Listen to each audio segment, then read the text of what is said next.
It's kind of a fun icebreaker at this time of year that usually leads to some interesting conversations. What is your favorite Christmas fill in the blank? Favorite Christmas song or carol? Favorite Christmas movie? Favorite Christmas tradition? Favorite Christmas food? Yeah, there are lots of ways you can go with that. Well, that's where we're going to start this episode of the Discover the Word podcast. Bill Crowder is going to ask Mark DeHaan and Elisa Morgan and Daniel Ryan Day about a Christmas favorite. Discover what kind of favorite he's interested in hearing about and how that will launch us into some conversations about a fresh perspective on Christmas from kind of an unexpected place. Be part of some special Christmas conversations on the Discover the Word podcast.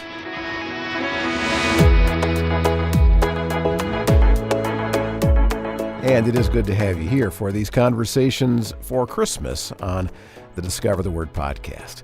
Glad you're able to carve out some time in your holiday schedule to study the Bible with us. I'm Brian Hettinga, and in this episode, you'll be studying with your regular Discover the Word study partners as Bill leads Mart and Elisa and Daniel to a spot in the New Testament that we don't normally go for Christmas conversations. This week we're going to be in the Apostle Paul's letter to the Galatian church for a series about Paul's Christmas story. Galatians for Christmas, really? That's a new one for most of us. And I don't think any of us would have said that our favorite version of the Christmas story is there in Galatians. And so I think Bill may have some convincing to do to persuade us that this is a telling of the Christmas story. So let's get started with these Discover the Word conversations for Christmas called Paul's Christmas Story. Once again, we come to Christmas time, and whenever we have Christmas programs, we talk about favorite things about Christmas. So what are some of your favorite Christmas things? PJs and a sweatshirt. That's my favorite everyday thing. Yeah, and the excuse to wear it all day. Yeah. I think the Christmas tree, it's like the holder of memories. It has ornaments from the kids' childhood and the grandkids' childhood now, and it has stuff from my childhood. It just goes all the way forward. It's a thing of beauty. Yeah, and related to that, over the years, Di and I, there's certain favorite things that we would bring out year after year. And so it's a different feel. It's something that you've chosen to dress up the season. One of my favorite Christmas traditions that we have as a family is Christmas morning. Marlene makes pigs in a blanket and monkey bread. There's a lot of animals in that. I tell you, there's a lot of carbs in that too. What is monkey bread? Well, some people call it pull-apart cake. Yeah. But what is pull-apart cake? You make it out of cheap biscuits, and you pour butter and sugar and cinnamon all over it and bake it. And then because you chop up biscuits, then you pull off pieces of it to eat it. It has very little to do with monkeys, yeah. Yeah, I have no idea on the monkey thing. But do you have a favorite telling of the Christmas story from the Scriptures? I mean, I probably stick with the classic Luke 2 telling, although that has come alive for me in a much different way after reading the book we talk about all the time, but Kenneth Bailey's book, Jesus Through Middle Eastern Eyes. And so seeing that in its context is a pretty moving account of Jesus' birth. But there's something about Isaiah's prophecy, for unto you a son is born, unto a child is given. That is such a beautiful description of the nature of the Christ. And in one of our conversations this time, Mark, we're going to actually see a New Testament rendering of that exact statement that you just quoted. So that's really good. Elisa, what about you? I think I go to Luke as well. I was going to say, especially when you pair Isaiah with Handel's Messiah. I love that. But I think I go to Luke as well, and mainly because of the way Luke pauses and focuses in on Mary. It's like the only place in Scripture you see such a long understanding of her plight and her call. And I just think about that a lot. In some ways, it's the longest account in the Scriptures of any woman where she is the main focus, so much of it. So I kind of lean toward Matthew just because I think Joseph is a fascinating guy, and I just really am kind of taken with him. And so I really like going through the Matthew account, but obviously Luke's okay too. So what I want us to do this week is look at neither one of them. Okay. I want us to look at one that often doesn't get as much attention. We don't focus on it, but it's in Galatians chapter 4, and it's Paul's Christmas story. The fact that it's in a letter and not a narrative tells us it's going to be a little bit different, right? What might be some of the differences between Paul's letter and, say, Luke's gospel? Well, can I just start by saying I think this is the first time I've heard anyone say that there is a Christmas story in Galatians. Yeah. So I'm skeptical that it's even there, Bill. Good. Keep that skepticism going. That'll be good. Is it because the narrative plays out differently? Well, or maybe there's not even a narrative. Paul's kind of presents so theologically that I think, is he really telling a story? Paul's Christmas story or Paul's Christmas theology? That's kind of what I wonder about. But he's got to be alluding to the story, right? Sure. I think you hear elements of the story, to your point, Mart, but to your point, Elisa, I think it's in a much more theological setting. And so we want to look at it. It's in Galatians chapter 4, and our focus is going to be on verses 4 and 5. But first, what are some of the big ideas in the book of Galatians itself? I think one of the big ideas is Paul is really helping us see how the whole story of the Bible, the Old Testament and the New Testament, work together and are kind of centered around the person of Jesus, and how even our understanding of what the purpose of the Old Testament law was and some of the commandments and things like that, how Jesus gives us a different perspective on what the whole story is and how it works together. And the huge contrast between law and spirit really comes to the surface, doesn't it? Yeah, there was a group of people who were trying to say you have to become a Jew in order to become a Christian, and that's my little lay level description of being a Judaizer. It's like you have to follow all the particulars of the law, and Paul wanted to speak grace next to that. And I think that really puts us where we need to be, because in the midst of this book, where in a sense the first half of the book of Galatians is about the danger of minimizing grace, the second half is about the benefits of living in grace and experiencing grace. And kind of right in the middle of it, almost like a hinge, is the Christmas story, which is the story of grace coming to the world in the person of Jesus. So, Bill, before we go on, how would you describe grace in a word or a sentence, just so we know we're starting out on the same page? Sure. I think the standard definition is favor we could not earn or deserve. Okay. God is giving us what we need, but not what we could have ever earned. Okay, good. Does that help? Yeah. Okay. Now, we're going to look specifically at verses 4 and 5, but first, just to set it up, I want us to take a real quick look at verses 1 through 3. Now, chapter 3 of Galatians ends with the statement, in Christ there's no Jew or Greek, nor slave or free, no male nor female, but we are all children. And he goes on to say, and this is really kind of important, he goes on to say, you belong to Christ, verse 29, then you are Abraham's offspring. So he's talking about children. And that's the context that sets up verses 1 through 3. So Elisa, would you read verses 1 through 3 for us? You bet. Now I say, as long as the heir is a child, he does not differ at all from a slave, although he is owner of everything. But he's under guardians and managers until the date set by the father. So also we, while we were children, were held in bondage under the elemental things of the world. Okay, now Daniel, with that context, give us verses 4 and 5 now. But when the fullness of the time came, God sent forth his Son, born of a woman, born under the law, so that he might redeem those who are under the law, that we might receive the adoptions as sons. Okay. Now, in the end of chapter 3, he talked about being the offspring of Abraham, and then he talks about being children who are heirs, and now he talks about being adopted as sons and daughters. So you see the thread of children running through that. As we come into Paul's telling of the Christmas story, did you see the elements of the Christmas story in what Daniel read? We have to go a little slower. Can we read it again? Sure. Yeah, since I'm the skeptic too, I'm happy to draw those out a little bit. So when the fullness of time came, So this completion of something that God is saying is going to happen. God sent forth his son. Got that part. I see it. I see it there, Yeah. Bill.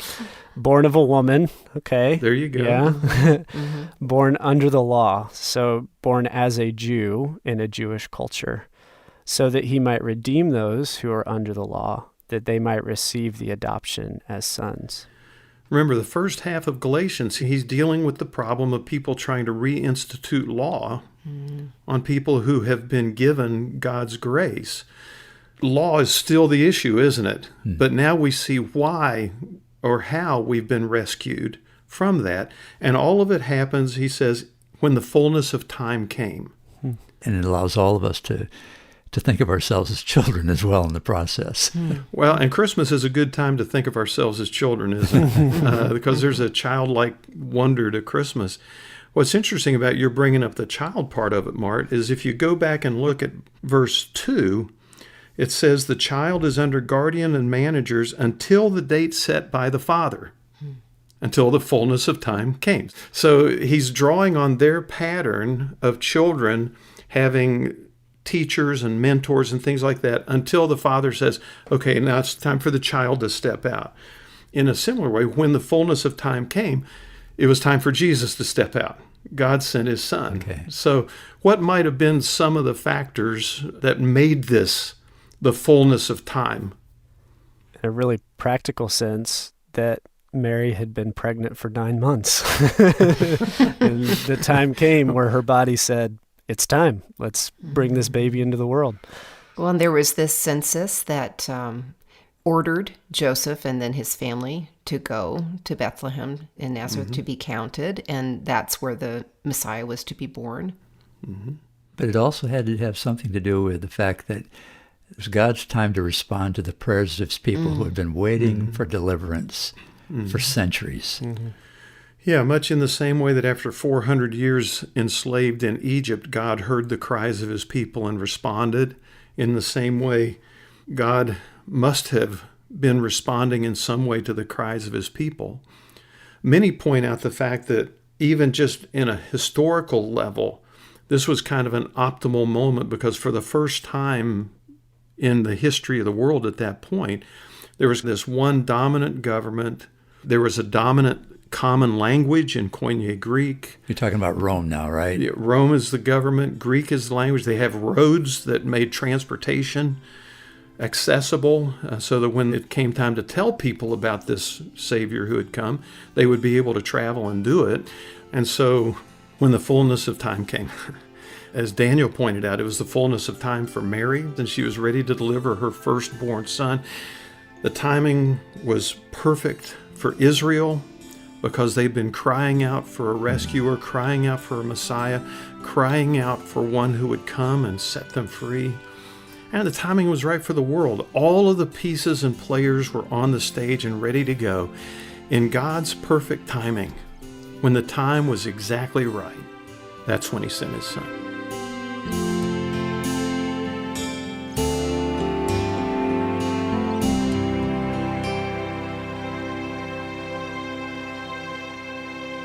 Okay, what are some things that we send? And of course, at Christmas time, we send a lot of stuff. But what is some of the stuff that you send? Unfortunately, the first thing that comes to mind for me is email. I send a lot of email.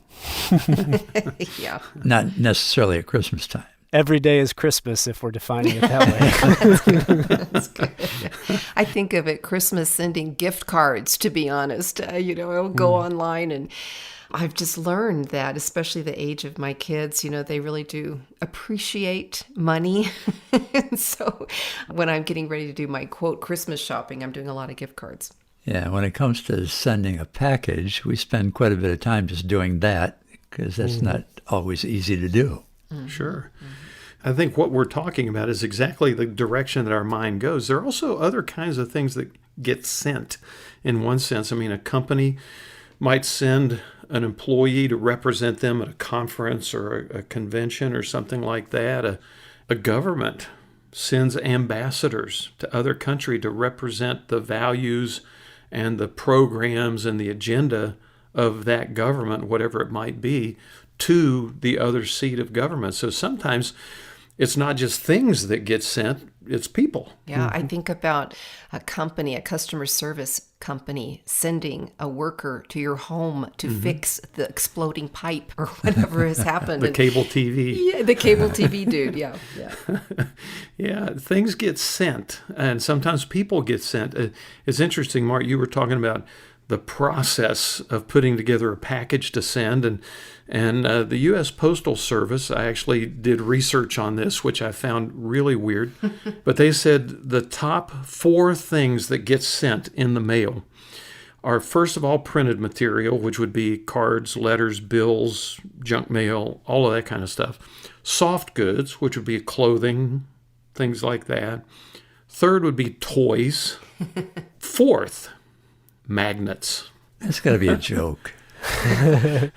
On the USPS website, that was number 4 on the hit parade of things sent in the mail, magnets. And I have no answer. They didn't explain the psychology behind this huge popularity of mailing magnets to people, but for some reason, people are into that, and good for them.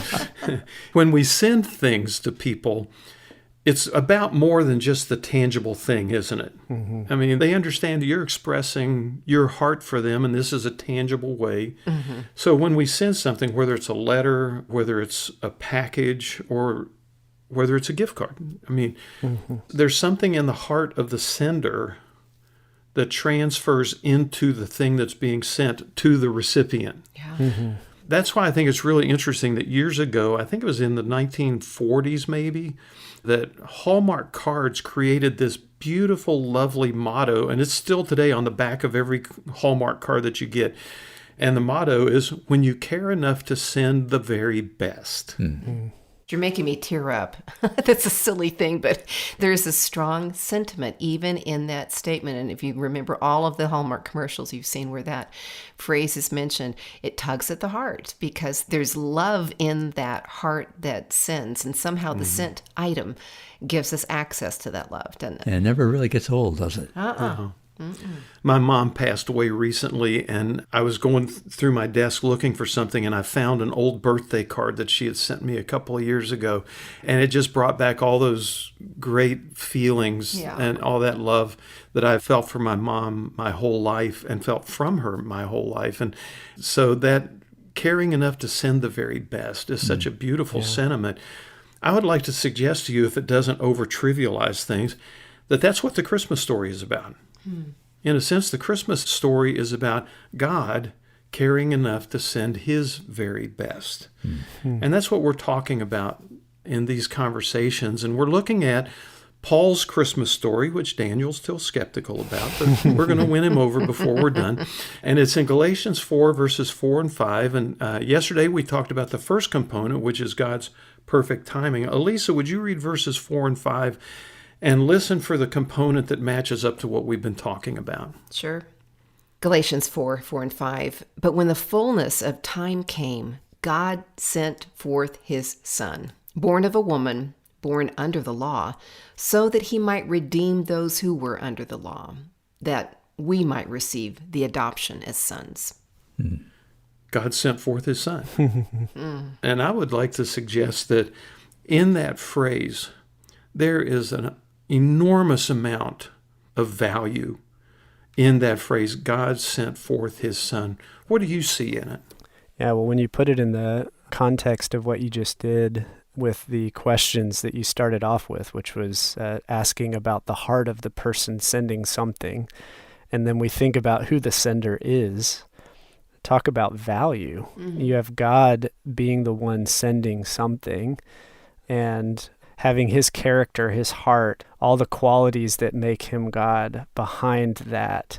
It truly would be something that would be for our good and for the good of others. Yeah, I'm trying to think of it. If it wasn't his Son he sent, what are some other options? I guess an angel, right? And there were times in the Old Testament that God did send angels. And even the night Jesus was born, there were angels that were sent to announce that. But when he sends his very best.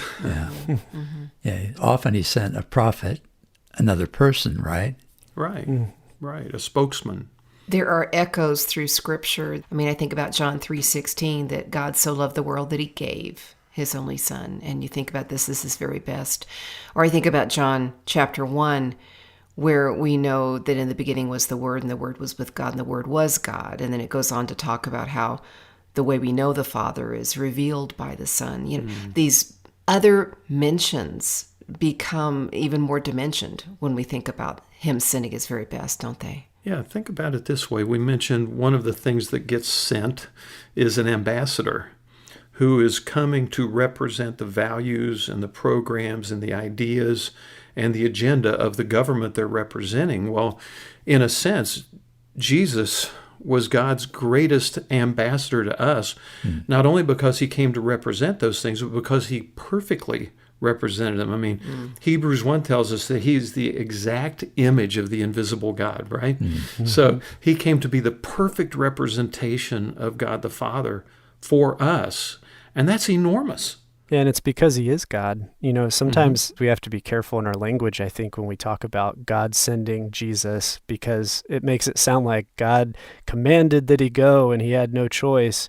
But there's also this aspect of Jesus being God as well, that he is choosing to come as a part of that and be God's perfect representation because he is God. Yeah, and you know, when you think of it, so often in Jesus' conversations with others, he made a big point of that, that he wasn't just speaking on his own, but everything he said, the Father had said to him for the purpose of passing it along. Yeah, Jesus said, I've come to do the will of him who sent me. And so that meant that even though Jesus, as you say, Daniel, was fully God, he submitted himself to the Father's purposes and plans and accepted those and became a part of it to represent that to this world. And what I think makes that so interesting is because Adam and Eve, God directly created them, right? I mean, he formed them from the dust of the earth. Ever since then, every human being that's ever come onto this planet was born from the joining of a man and a woman together. But Jesus was sent here from somewhere else. Nobody else can make that claim. Like you said, Elisa, in the beginning was the Word, and the Word was with God, and the Word became flesh and dwelt among us. God sent him from there to here so that we could see and know the Father and his heart. And that's a pretty remarkable thing to try to get your mind around. We really can't, can we? I mean, we can begin to think about it. But as you're indicating, Bill, there's a depth to the likeness of the Son to the Father that we really can't even grasp. Yeah, and you know, this time of year maybe is the perfect time to talk about that too, because, I mean, in a much lesser level, do we ever really get the thoughtfulness behind a gift, right? Like, do we really ever capture the heart of when someone gets us something? We don't know how much time they poured out into thinking through that gift and how much love they've put behind it. In fact, when you have young kids, you're often surprised at how they forget that you gave it to them at all because they grab it and run off and play with it. Yeah. And so there's almost that mystery of the heart of the gift giver that is always, it kind of stays mysterious.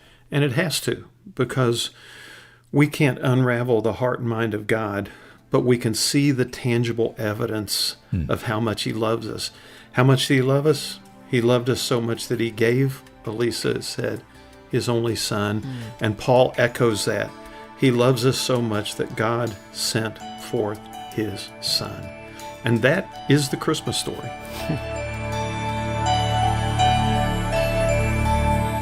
Yeah, God cared enough to send his very best. You're at the Discover the Word table with Marty Hahn, Elisa Morgan, Bill Crowder, and Daniel Ryan Day. And this episode of the podcast is titled Paul's Christmas Story. We're in Galatians chapter 4 and verses 4 and 5. And in the next section of that passage, that in many ways is telling the Christmas story, we're going to see that Paul kind of outlines God's plan in sending Jesus. Because, you know, with almost everything, you got to have a plan, you got to have a strategy. And so we'll see God's strategy when the group comes back after this short break.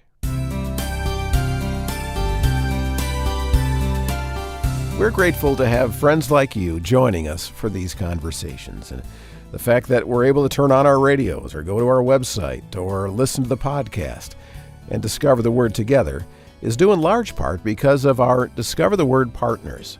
Now, if you're part of this faithful group who support Discover the Word and Our Daily Bread Ministries financially on a regular basis, allow me to pass on our grateful thanks for your continued partnership with us. Because Discover the Word is free for anyone to listen to, but producing and distributing these studies comes with some pretty good expense. And so your special Christmas gift today will help us continue to make the life-changing story and wisdom of the Bible understandable and accessible to people all around the world. You may wonder if giving a small donation could possibly make a difference. Well, let me assure you that it does. You can show your support by giving online at discovertheword.org. Click on the Donate tab at discovertheword.org. And now let's get back to exploring Paul's Christmas story in Galatians chapter 4. Do you play chess? Sometimes with my kids. For me, it's been a number of years. I used to love it. Played so much chess. Okay. I've tried. You've I'll tried? put it that way. I've tried. I used to play a lot of chess too, especially when I'd traveled to Russia. I bought a chess set in Moscow at a flea market, and one side's pieces were all red with the Soviet star on it, and the other was red, white, and blue stars and stripes. And so I would get one of my students, and we'd play against each other, and that was fun. But the larger question is, when you play chess, or maybe when you played chess, did you have a strategy that you used? If you asked the question about tic-tac-toe, I would say yes.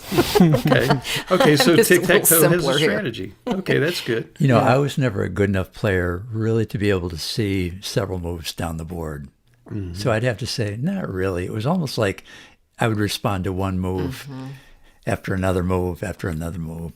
And I would say it depends on who I'm playing with, because if it's with my kids, then my strategy is to still win, but to let the game go as long as we could so that they learn well. And so that might be a different strategy than if I sat down with you, Bill.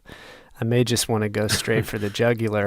Although, if I'm honest, I'm with Mart and don't usually think that far ahead. Yeah, I'm so random. When I play a really good chess player, the only advantage I have is knocking them completely off balance because I'm so random, they have no idea what to anticipate. When we're doing stuff, whether it's playing chess or whatever it might be, there are a lot of things in life in which strategy plays in. And there are components to that strategy that hopefully are going to help us accomplish that goal. And we see that in all kinds of areas of life, including things like chess and things of that nature. We're looking in these conversations at Paul's Christmas story. And what have we seen so far? That it began in the fullness of time, or the perfect timing God acted to create what we call the Christmas story. Yeah. So there was perfect timing. And then what was the second component that we saw? It resulted in an expression from God. Yeah. Yeah. I think that's a great way to put it. If we just say what Paul said, God sent forth his son, that's really good. But we saw that it wasn't just in the sending, there was a heart behind it, right? And that really dominated our conversation last time. Now, for this conversation, I would like to suggest that not only in that sending is there expression of God's great heart for us, but there's also a strategy involved. And that strategy is not unimportant in God accomplishing his purposes. In our previous conversation, Elisa, you quoted John 3:16. Would you quote it again, please? Sure. For God so loved the world that he gave his only son, that whoever believes in him will have everlasting life. Yeah. So there's an end game, right? That whosoever believes in him will have everlasting life. There's an end game. There's a goal. There's something that God wants to accomplish. And we saw in our previous conversation that a big part, and not a small part, a big part of what he wants to accomplish is for us to know what his heart is for us. And so he sent Jesus. But the other part of it is so that we could enter into an enduring, eternal relationship with him. In between, there's a strategy. And the strategy is found in the next phrase. And so, Mart, would you read Galatians 4, 4 through 5 and see if you can pick out the two elements of the strategy that I think are there. Okay. When the right time came, God sent his Son, born of a woman, subject to the law. God sent him to buy freedom for us who were slaves to the law, so that he could adopt us as his very own children. My translation's a little different, Mart, but it says born of a woman, born under the law. And that there's strategic elements to both of those things in God accomplishing his purpose. He can accomplish his purpose of revealing his heart to us just by sending Jesus, right? But to accomplish the making relationship possible, there are some other things. And I think the born of a woman and born under the law are part of that. So how do you see that maybe working out? Well, I kind of have a question first. It's confusing language because born of a woman, I get that. Born under the law, it's kind of confusing language there. Okay. Well, let's take both pieces. And let's start with take the born of a woman. And as we think about born of the woman, I want to connect it to what we saw in our previous conversation. God sent forth whom? His Son. His Son, born of a woman. Now, in our first conversation, Mart, you said one of your favorite Christmas verses is in Isaiah. What was that? It's chapter 9. Yeah, unto us a child is born, unto us a son is given. Do you see those two things here? Unto us a child is born, born of a woman. Unto us a son is given. God sent forth his Son. There's a sense in which Paul, I think, is echoing Isaiah.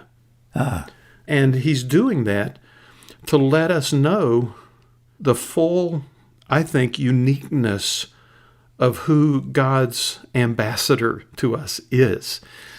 We saw in our previous conversation that God sent forth his Son, that he came from someplace else, that he's fully divine, that he's fully God. That all takes a turn with born of a woman, doesn't it? Yeah, because he's human. He's a real baby. This is a human who walks among us. Yeah. And that really has echoes going all the way back to Genesis, doesn't it, Bill? Sure. Because in Genesis, when the first man and woman disobeyed God and brought sin into the creation, God said that he was going to use the seed of the woman to ultimately bring victory where they had experienced this first major spiritual defeat. The seed of the woman. So now we have born of a woman, humanity. God sent forth his Son, perfect deity. Those two ideas together are mysterious. What's mysterious about him? Well, that he's both at the same time, and 100% both at the same time. Yeah, theologians call that the hypostatic union. Basically, what it means is that Jesus was a totally unique person with a dual nature, if you will, because he was God and man at the same time. It wasn't that 5 minutes ago he was man, but now he's God again. And that's hard for me to get my mind around, for sure. And you're going back to the strategy of God's gift. You know, the strategy of deity becoming human is stunning to think of relationship that's possible for us now and how we can know God differently because of this strategy, the strategy that accomplished this kind of intimacy for us.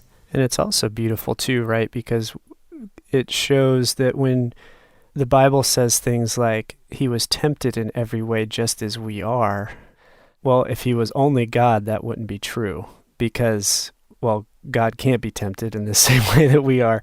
But the fact that he's fully human means that he really did experience what it feels like to hear echoes of what it could be like to walk not on God's path, on a different path, and to experience suffering as a real human would experience suffering and pain and experience the real brokenness of the world.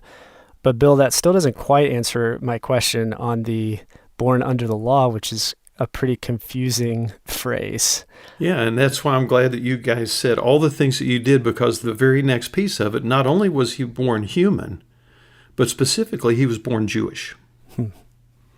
And that matters in the telling of the Bible story, because the telling of the Bible story is all about God's working through one people to ultimately bring blessings to the whole world. And that people was the Jewish people under law, the law of Moses. Okay, is that your point of strategy then? Yeah. I mean, that goes to the heart of it, right? Yeah. And it all goes back to God's promise to Abraham, all the way back in Genesis chapter 12, where he said, I'm going to make your offspring like the sand of the seashore and the stars of the sky and all this kind of stuff. And through you, all the nations of the world will be blessed. How is that ever going to be accomplished? I mean, it's certainly, you could say that Jewish people have contributed greatly to the arts, to science, to medicine. There are all kinds of tangible ways in which humankind have benefited from the Jewish people. But the greatest contribution, the one through which all the world would ultimately be blessed, is that Jesus had to be born as a Jew. And I think that, Daniel, is the significance to be born under the law. Under the law, Jewish, of a woman, human. God sent forth his son, divine. That's an amazing package for accomplishing God's purposes in this world. And the strategy, I think, is both encouraging and mysterious.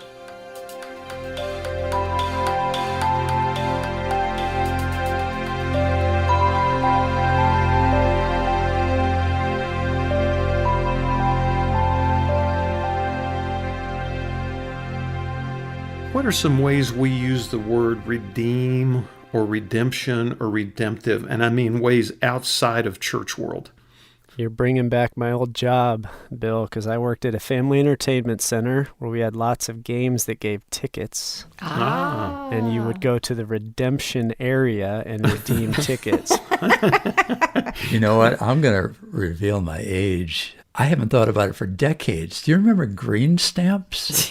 Yes. You don't, do you? You're all too young. I do. You do? No, I do remember we grew up in a single mom home, and she saved the green stamps that they would give you at the grocery store for any purchases kind of thing. And our kids, we got to lick them and put them in books, and that's how we bought her a Christmas present every year. So, yeah, I remember them well. You use them to redeem. To redeem. And they were nice things like an iron, or a pan or, Mom things. mom things. I think of, for instance, if you have a frequent flyer account and you accumulate miles, you can redeem those miles to get another plane ticket or something. Or if you have an account on iTunes and somebody gives you a gift card, you can redeem that gift card to buy music or something. Yeah. But I also think about a different way. I mean, sometimes when we see a movie or a TV story or read a novel, we talk about that story being redemptive. Mm-hmm. What are we saying when we say that was a redemptive story? Something really bad happens early on, and at the end, somehow something good happens that at least makes you feel a little better about the bad thing that happened. Yeah. Yeah, it's good. A lot of times it's a broken person, isn't it? Yeah. Mm-hmm. Who in the end comes together. Mm-hmm. Sure. The classic example that I'm sure all of you are utterly familiar with is Iron Man. The beginning of the Marvel Cinematic Universe. I mean, at the beginning of the first Iron Man movie, he is an absolute horrible human being in every way imaginable. And by the time you get to the end of the story, you start to see some redemptive elements coming out in him that were definitely missing early in the story. And there was a lot of trial in between. And sometimes in those redemptive stories, people go through a lot to get to that. And that's kind of what we think of when we think of redemptive. It's something that takes something wrong and makes it right. Brings good out of bad. I mean, the story of Joseph in Scripture is another just that's a good classic example. A perfect example, Lisa. Yeah. In our last conversation, we talked about how God had a strategy in sending his son, and Paul talks about that strategy in his telling of the Christmas story. Today, we're going to see that the goal, or at least half of the goal in that Christmas story, was to bring redemptive action and redemptive work. And we want to see what that looks like today. So if we can go back to Paul's telling of the Christmas story, Galatians 4, verses 4 and 5. Elisa, would you read that for us this time? You bet. But when the fullness of the time came, God sent forth his Son, born of a woman, born under the law, so that he might redeem those who were under the law, that we might receive the adoption as sons. Now, first of all, let's tie it back to what we were talking about in our last conversation about the whole idea of being born under the law. Jesus, we saw, was born under the law, which meant he was born Jewish. Mm-hmm. And as being born Jewish, he was the ultimate fulfillment of God's promise to Abraham that through Abraham's seed, all the world would be blessed. But on a practical level, what else was involved in him being born under the law? He had to live up to the values and the standards and the principles of the law of Moses, of God. Yeah. Yeah, this can be confusing because, we who are under grace can dismiss the law.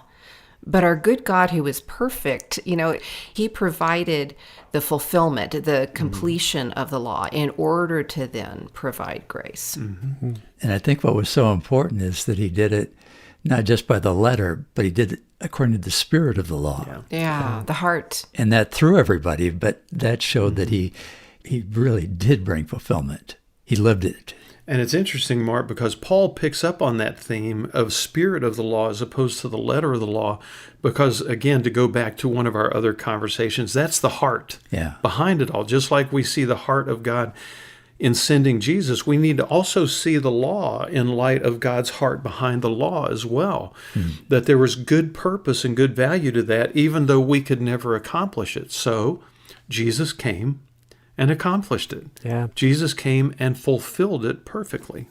And we see Jesus pick up on that theme too in the Sermon on the Mount, where he says, "You've heard it said, but I say." And he brings out the nuance, the why behind some of what people had been trying to follow with a lot of energy and effort. And Jesus just brings this nuance to it that really illustrates the love that God has for human beings. And I've heard it more recently said that God, through the law, showed us a better way of being human. And then Jesus illustrated that by living a better way of being human. Oh, that's good. Yeah, C.S. Lewis said Jesus Christ is the only true human being who's ever lived. Because he was the one person who lived in complete and perfect harmony with the Father's heart. Now, when Paul's talking about the law, remember, this is a letter to the Galatians. And in our first conversation, we revisited a little bit what the problem was that was being addressed in Paul's letter to the Galatians. What was that problem again?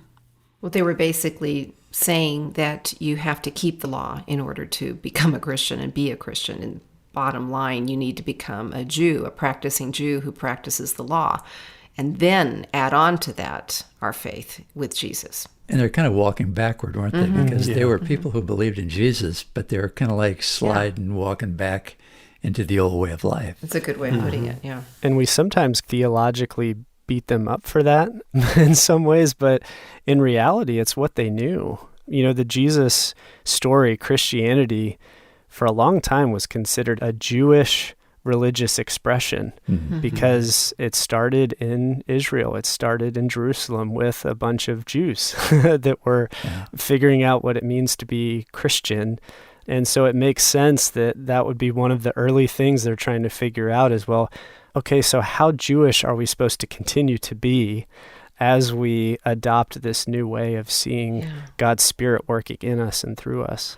As a matter of fact, Daniel, when you study the relationship of Christianity to ancient Rome, one of the things you learn is that there were a number of years where actually Christianity had a certain amount of safety in the eyes of Rome because they were seen as a Jewish sect and Judaism was legal. It was only when they really began to be seen as something distinct and separate from Judaism that they began to be really persecuted. And so Jesus came and he perfectly lived out the law because we couldn't fulfill the law, and so reapplying the law, which the Judaizers were trying to do, wasn't going to solve the problem. Jesus came, perfectly lived the law, Paul says, to redeem those under the law. So now we're back to that word redeem again that we started off with.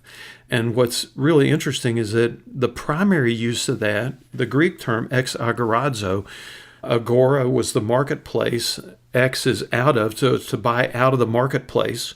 And it was specifically the slave market. So the idea of buying someone out of the slave market is exactly the imagery that Paul is giving us here, because he's saying, we used to be slaves of the law, but we're not slaves of the law anymore. We've been bought by Jesus. He has redeemed us. Set free. So it's a buying of freedom then, yeah, at least. It's not just the buying of a slave so that they could be your slave, right? Exactly right, because once again, everything we're seeing in this story has the heart of the Father behind it, right? Mm-hmm. And the heart of the Father was that we be set free from the bondage of the law, not that we be placed back under it. That's the whole problem that Paul's addressing in the letter to the Galatians. And he keeps addressing it even in his Christmas story. But what I'd like to do just real quickly is fast forward to the Easter story. What was the Jewish holiday that was being celebrated when Jesus was crucified? Passover. Yeah. And what did Passover commemorate? The Israelites being set free or redeemed out of slavery into freedom. Mm-hmm. Yeah, Passover was there to celebrate the exodus from slavery to Egypt. Mm-hmm. If Jesus came to redeem those who were enslaved under the law, should it surprise us that that event would take place at Passover so that the new exodus would be being remembered in the shadow of the old exodus? It's an amazing convergence, isn't it? Yeah. Mm-hmm. And it's the very definition of a redemption story. As we talked about in movies, a redemptive hero or a redemptive series of events. Jesus is kind of the culmination of both, as the one who redeems not only the bad things that are happening in the world to begin to make them right, but the bad stuff in us to begin to make us right.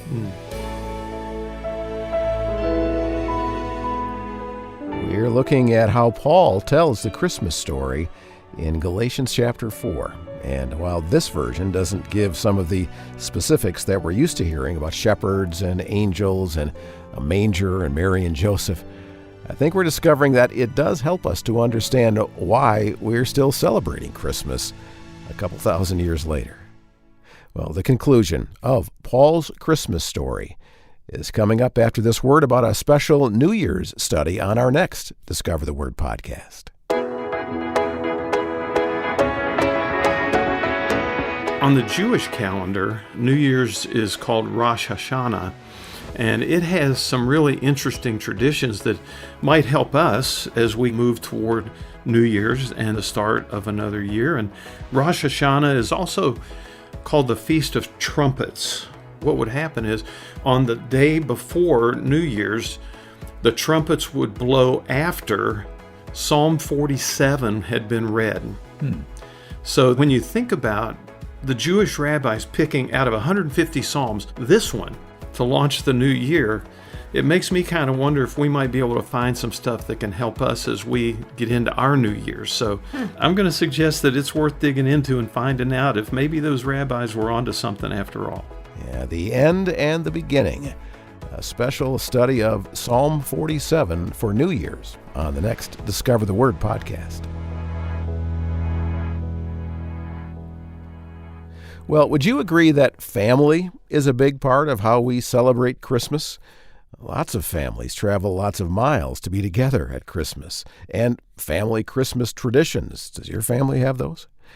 Well, as we wrap up this episode of the Discover the Word podcast, we're going to discover that family is a major component in Paul's Christmas story in Galatians 4.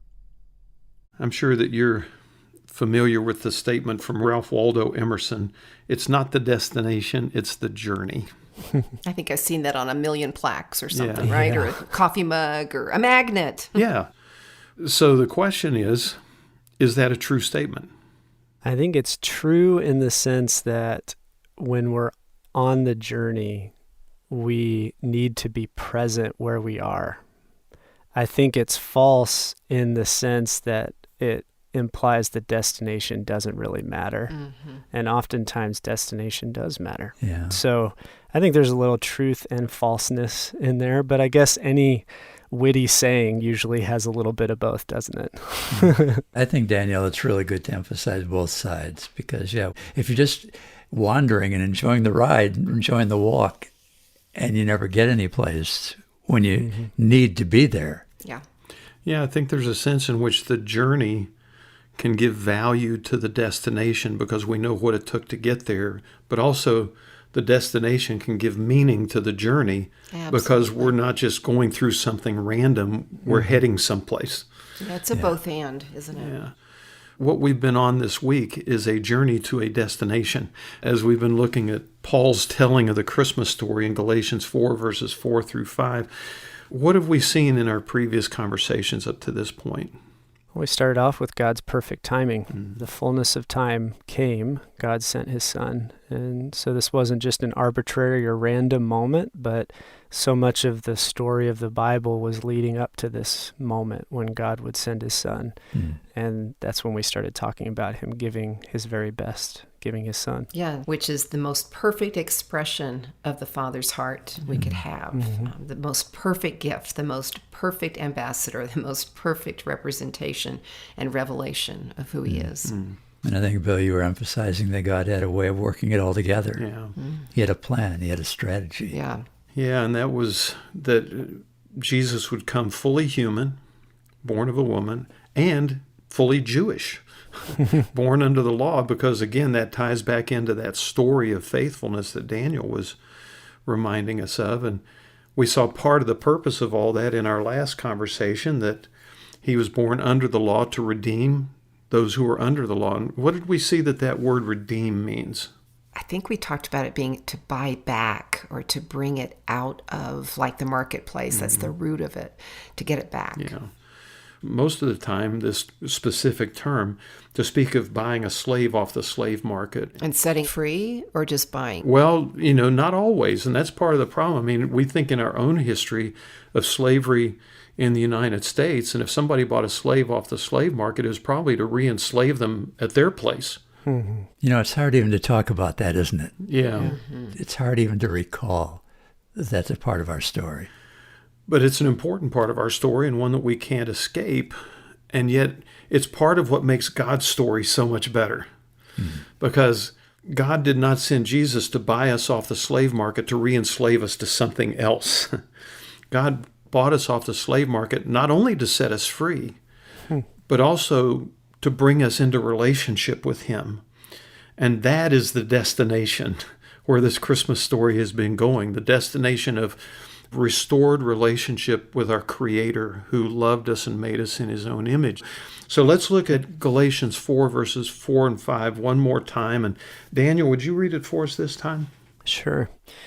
But when the fullness of the time came, God sent forth his Son, born of a woman, born under the law, so that he might redeem those who were under the law, that we might receive the adoption as sons. That last phrase, I don't think has the same impact in our generation as it would have in Paul's generation. Because in Paul's generation, adoption was not just about giving you a name. It was about giving you status. It was about giving you standing. It was about giving you inheritance.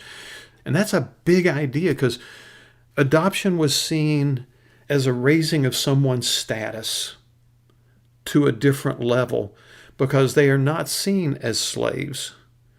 They're seen as sons, or in our thinking, sons and daughters. So when he redeemed those under the law, he did it so we could receive adoption.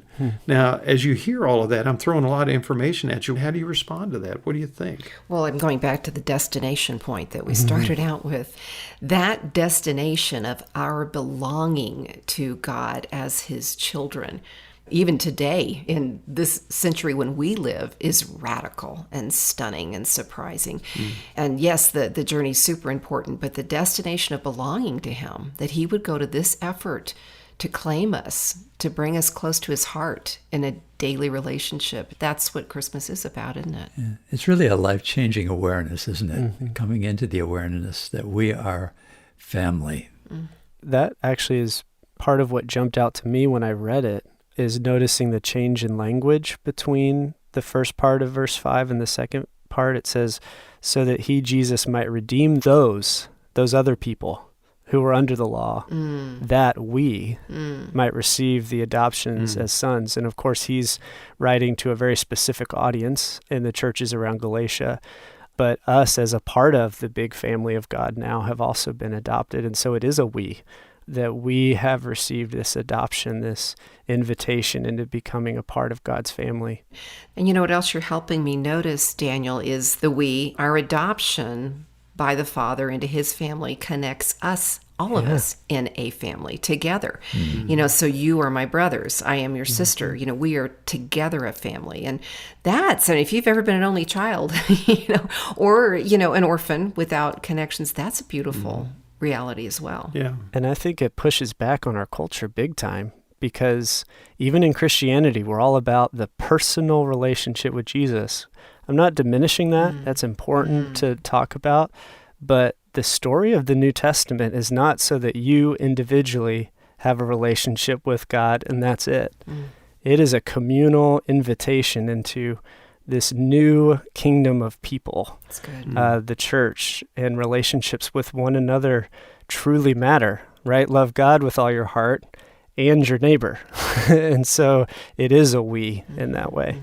40 years or so ago, when I first became a follower of Christ, one of the choruses at that time, it was such a simple chorus, but it had such a beautiful sentiment. It said, "I'm so glad I'm a part of the family of God." That. Yeah. Me too. To be born of his spirit, washed in his blood, joint heirs with Jesus as we travel earth's sod. I'm a part of the family of God. When we become followers of Jesus, we don't just become individuals out there blazing a trail like some pioneer. We become part of a family. And I think you're right, Daniel. I don't think we emphasize that enough. The corporate, communal nature of what we receive through adoption as his sons and daughters. Yeah. When you compare the first half of verse 5 with the second half of verse 5, we go from being slaves on the slave market to being children of the best father there could ever be. And someone described it this way: servants have a master, sons and daughters have a father. Servants obey out of law and fear, sons and daughters obey out of liberty and love. Servants have no inheritance, but sons and daughters can expect to inherit all things. It's a totally different standing we have with one another and with our Father. Yeah, it really involves a freedom to become, doesn't it? Yeah. Yeah, that's a good way to put it. Push that a little further.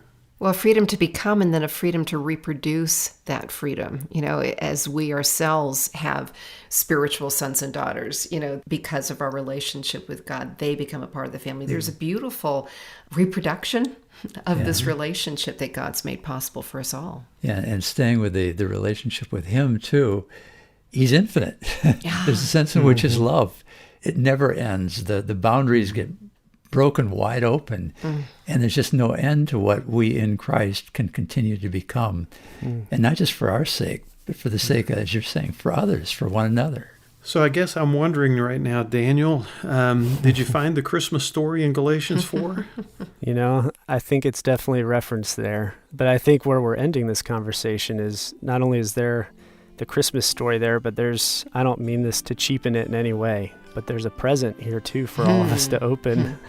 And that present is a picture of God's love that invites us not only into relationship with him, but as we're saying, also into relationship with one another through his love. So Merry Christmas, brothers and sisters, sons and daughters. Merry Christmas. Merry Christmas. Yeah, Merry Christmas. Yeah, from all of us at Discover the Word and Our Daily Bread Ministries, we hope that you're having a wonderful, Christ-filled Christmas this year. That's a great conclusion to these conversations called Paul's Christmas Story. Thank you, Bill, for leading us in this discussion. I think we've all been reminded of just how life-changing God's love for us truly is. And even if we have heard the Christmas story a million times, I think there were still new insights we took away from this study of Galatians 4 and verses 4 and 5. Well, Discover the Word is a small group Bible study from Our Daily Bread Ministries in Grand Rapids, Michigan, in which we invite you to walk with us through topics and passages that inform the way we read the Scriptures, challenge us as we live our lives as followers of Christ, and always points us to discover Jesus in the pages of the Bible.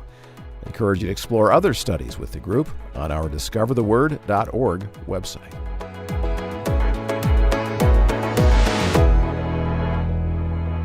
Well, thanks for listening. I'm Brian Hettinga. Discover the Word is provided by Our Daily Bread Ministries.